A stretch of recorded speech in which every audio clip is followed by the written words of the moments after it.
Back at it again with a video.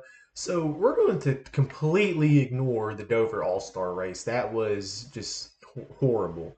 We're going to kind of look at the standings first of the O'Reillys and Truck Series, see what happened there after the points race. But that Dover All-Star race, just everything about it was horrible, honestly. The setup, how this, had this, how they ran the stages, even the little pre-race to get into the all-star race was just terrible because Chase Elliott and many of the drivers who should have been in the all-star race wrecked out. I don't know what they were thinking, honestly. I really hope NASCAR looks at this and realizes what they had previously was what made the all-star race so special.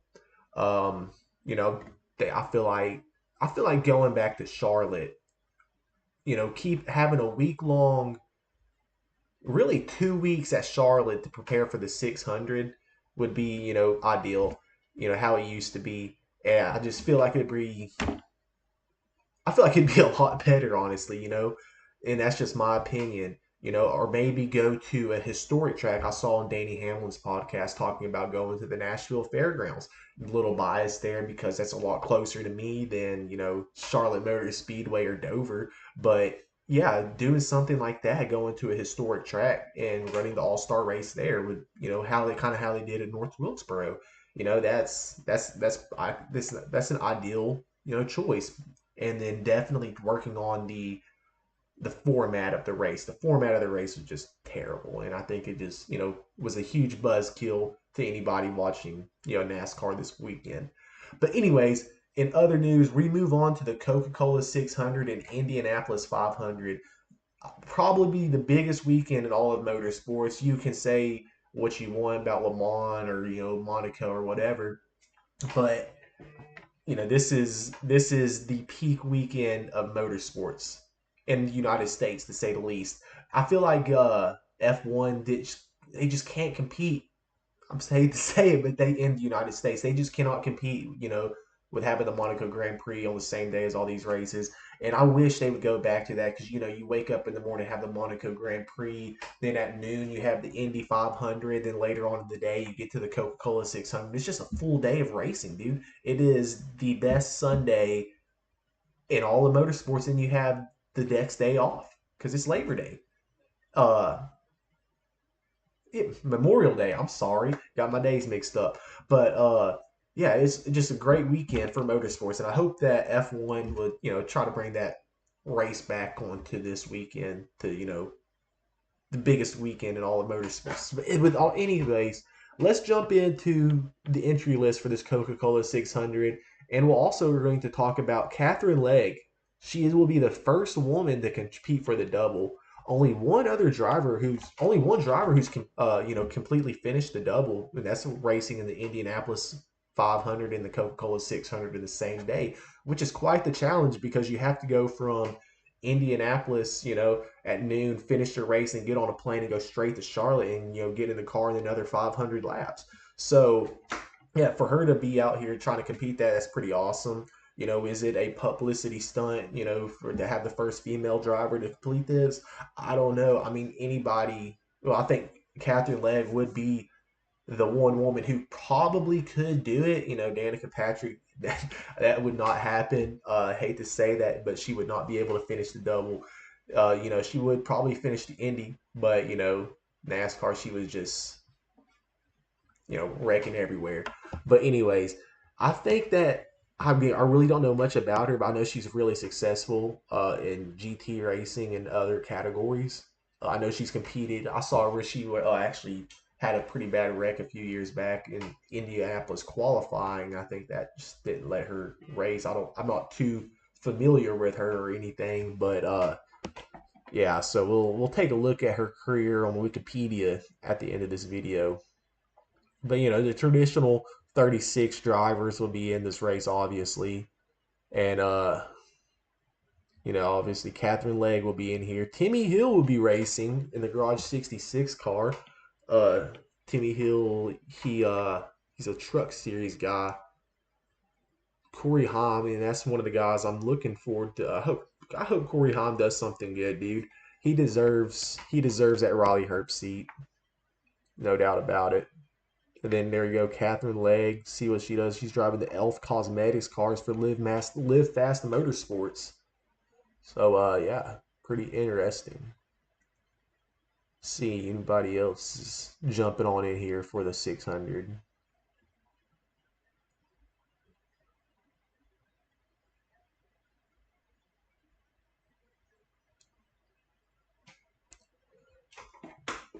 Yeah, I wish Jimmy Johnson would have, gave it a little whirlwind back again, racing. But yeah, it's guess he's trying to start slowing down, dude. It's that time. But yeah, solid little field, traditional 36. Then we got Corey Haim. I really hope, he that'd be cool for him to do something good here, give him that, you know, push for that car, that open car up here soon in 2311. So that's pretty much it for this entry list on the 600. The story of the race really will be Katherine Legge. Will she complete the double? It's a huge accomplishment if she can. Only other person to do it, like I said, is Tony Stewart. So that'd be, put your name up there. That would be crazy. But my prediction for this race, um, is just how Toyota's been driving recently. Uh, but I don't know if a Toyota is because the 600, it's a big race and it's super speedway, so it's kind of like I said, hard to make these predictions. But you know, I think especially after that terrible performance a couple of weeks ago at Watkins Glen and being a point race, and how Chase Elliott, just how they just All Star race really screwed Hendricks. Uh, I'm gonna have to say Hendrick's car is gonna win it. I'm gonna pick the number 5, Kyle Larson. I think Kyle Larson's gonna get the 600 victory. Uh, he seems to be a pretty good favorite for the race. Let's see the odds. He's 650. Denny Hamlin's actually favorited if I'm not see. I think anybody will be below 500. Yeah, so I think Danny Hamlin's the favorite, but Kyle Larson's right there in second. I'm I'm gonna have to say Kyle Larson's gonna win this race, honestly. So we're gonna jump over here into the standings and look at what's going on in the other series because the Dover race actually counted there. Um, Justin Allgaier still ahead by 175, dude. And you got Carson Kvapil coming up there. He's one of the guys I'm looking forward to seeing in the future. He's definitely going to do something good.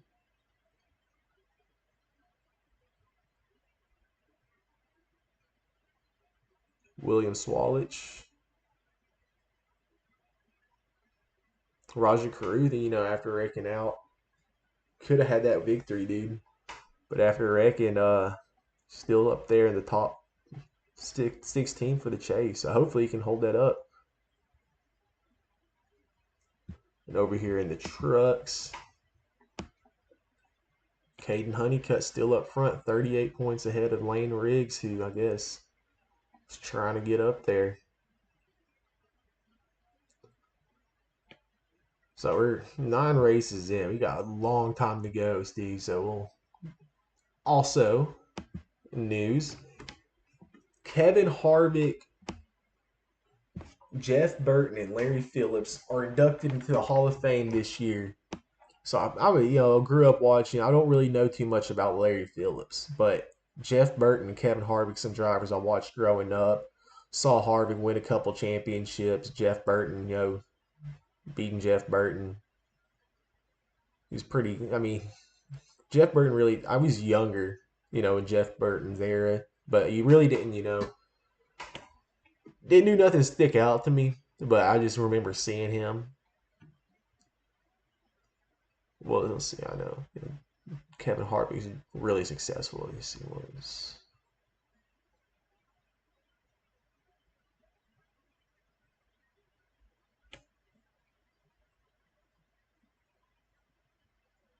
Yeah, I mean, I knew he was a broadcaster, obviously, but 21 wins. Huh. Yeah, Jeff Burton, dude. I had his diecast. Actually, I had that Caterpillar diecast of the jacket he's wearing. I remember that. But yeah, congratulations to Kevin Harvick, Jeff Burton, and Larry Phillips. I don't really know too much about Larry, but I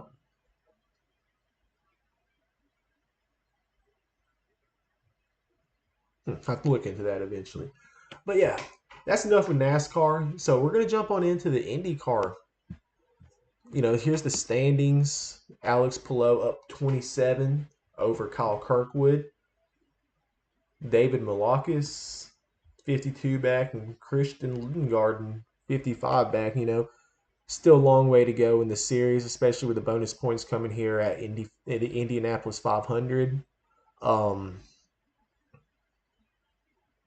Pato Award, he can still pull something off. I hope so. But 6 races in, about to be 7 this weekend.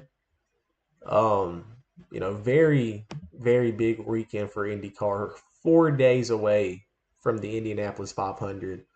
Uh, yeah, just cannot wait to see what this plays out to be. I'm gonna make a prediction. We got plenty of races left, plenty of racing left to do in IndyCar. So I mean, anybody, it's still open for anybody. And I hope my boy Pato Award can finally pull it off this weekend. Will that be my prediction? I don't know. You'll have to stick around in the video to see. So we're gonna take a look at this entry list for the Indy 500. Huh, I wonder if they have the paint schemes ready for Indy.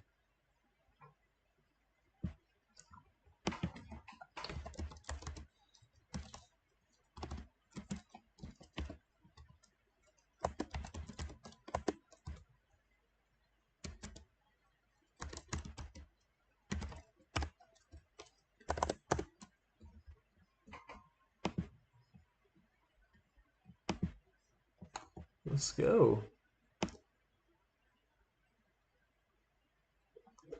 Pato's a McLaren. Here's Katherine Legge's car.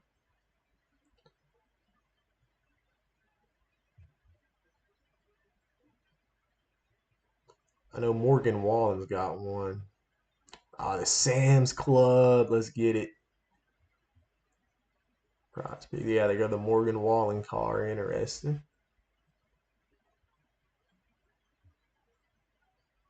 I guess that's all they have announced. But yeah, still early in the week.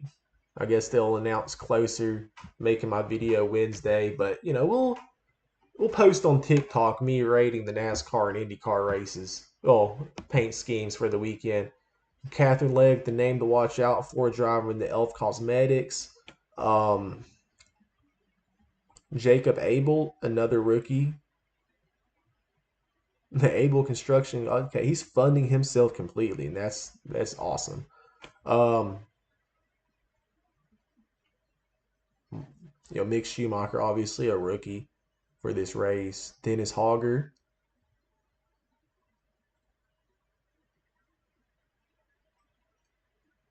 And Cal Collet. If I'm pronouncing that right, Cal Collet. A few rookies in this race. Obviously filled with a bunch of Indy 500 winners. Um, yeah, it's going to be an interesting race, dude. I really hope Mick Schumacher can, pull something off, have a good season, dude. I wanted him to have a good season in his rookie year, but it wasn't. It's obviously his rookie year in IndyCar, a whole new sport other than to F1, because you're racing on ovals, and that's just a different ball game, especially in these cars. But definitely gonna have to go with Alex Palou, but I do want Pato Award to get that win. I really, I mean, he deserves it, dude. He's come so close so many times to win the Indy 500, and just to be, passed on the last lap or just something to happen. And I think this might be the year. He's not done anything special this year. You know, McLaren's not where they need to be at the moment IndyCar, really, and F1 as well, because they just won championship. Like I said, I'm not going to talk about F1. Done talking about F1, but yeah, uh, she really, well, I was looking at Katherine Legge's name, but Pato Awards really deserves this race. He's come so close so many times, and I hope that he can pull it off. I hope Katherine Legge can finish the race, because if she can finish this race, all she has to do is go 600 more miles and win. Well, not win, but finish the Coca-Cola 600. If she can pull that off, that would be amazing for women in motorsports. I mean, not trying to be all liberal here and all that stuff, but women do get a bad rep in motorsports, dude, and especially after Natalie Decker's crash out in the truck series where she basically just quit. It's they don't get good looks in the motorsports, and if she can pull something off, yeah, it'd be good for them, really.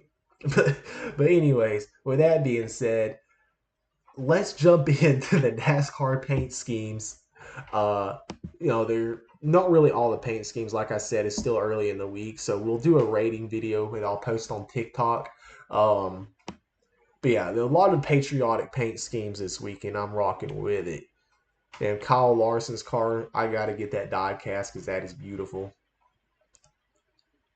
Daniel Suarez walking the red, white, and blue freeway insurance. And the Chase Elliott looks pretty sick, honestly. I love the USA diecasts.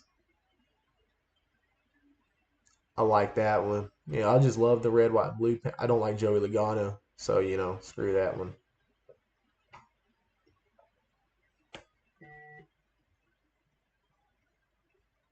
Rock with it, Alex. Justin Allgaier got something nice this weekend too. I love that paint scheme, dude. So nice. I guess similar to Larson's, yeah. Yeah, exactly similar. Okay. Damn. Okay.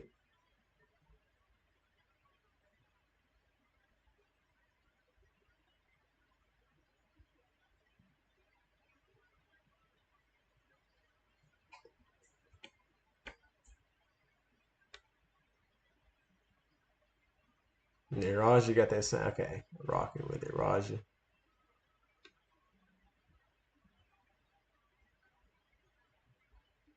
Kyle Busch get one of those Hendrick similar cars, I guess. So yeah, I guess that's that one's nice. I rock with that truck. So let's jump on in over to Katherine Legge, just see where she's raced and stuff. Just get an idea of who she is. She's a British driver.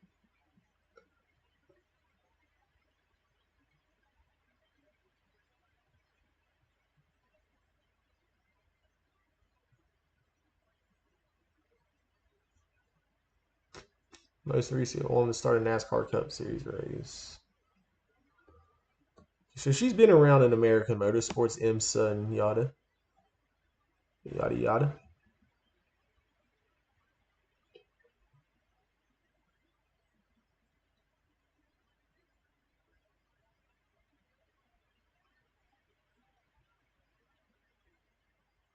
Yeah, she raced Formula E.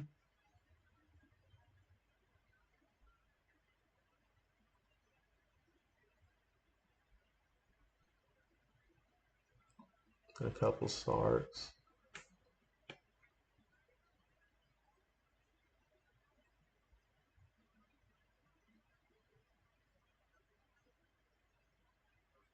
I mean, she's not really done much though, but like,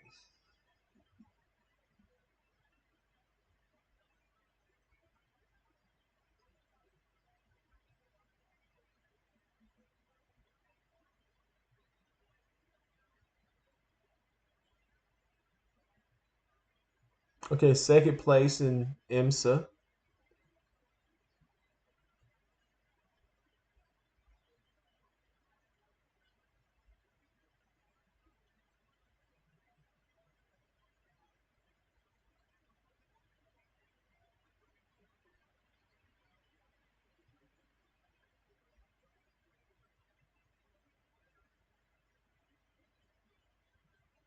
I mean, it's a straight record. She's raced a lot of vehicles, and that's awesome. Um, I don't know. It's something hard to finish, especially with like the time restraints and stuff like that. It's gonna be tough. Only like I said, only one person finished it. Kyle Larson's tried it twice and hasn't finished it. But Tony Stewart, I mean, put your name up there with that. That's something amazing. And if she can finish it, that's all. That's great. That'd be amazing, and it'll look good for Elf Cosmetics, I guess, because they finished the double. But with that being said, I think that's it for this video. I'll stick around, see me around after the 600. We'll make a video right after that, and they'll talk about if she's finished it or not, and we'll see what happens. See if my predictions are right. Kyle Larson, Pato Award. Let's see if we can pull those off, and I appreciate y'all.